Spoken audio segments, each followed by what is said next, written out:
So, we've been focusing on how people's lives have been changing in British North America over time.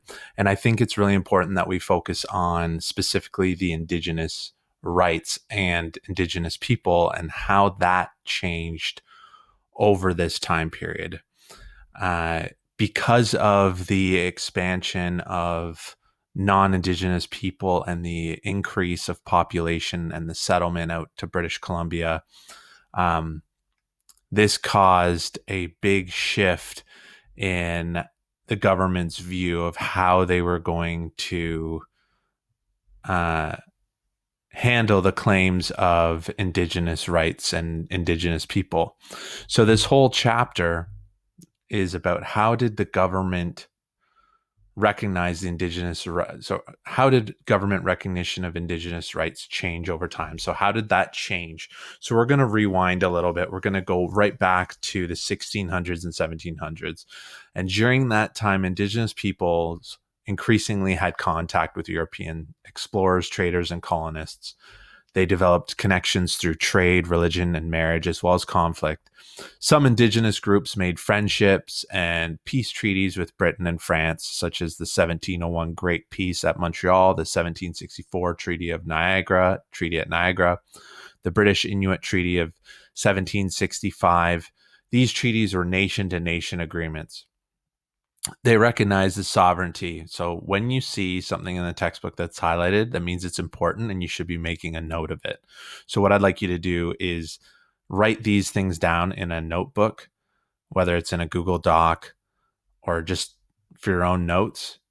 Write these important terms down. So sovereignty, they recognize the sovereignty or independence of both sides. So sovereignty is a nation's independence to rule. During the 1800s, as more European settlers arrived, the British began to view Indigenous peoples as problems rather than as nations. So you have to understand that when the British were trying to colonize this land, they wanted to use them as basically allies to help them with their process of colonization. But now that they've established their territory and they've made claim to that land, they're seeing them more as a problem or as a hindrance rather than as a help. The British government and Indigenous peoples continued to sign treaties, but the government also began pressuring them to assimilate. And this is a word that's going to come up quite frequently. And assimilate just means to bring into conformity with or adapt the customs and attitudes of a group.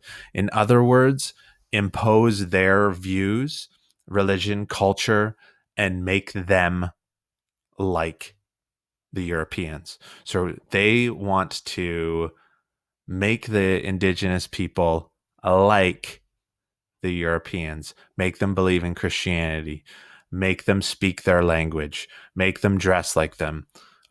Because during that time, they thought that they were right, that they thought their lifestyle was different and they wanted to impose their views on them. So between 1850 and 1890, the government passed several laws that affected the rights and legal status of Indigenous peoples. The goal was to force Indigenous peoples to abandon their cultures, languages, and ways of life.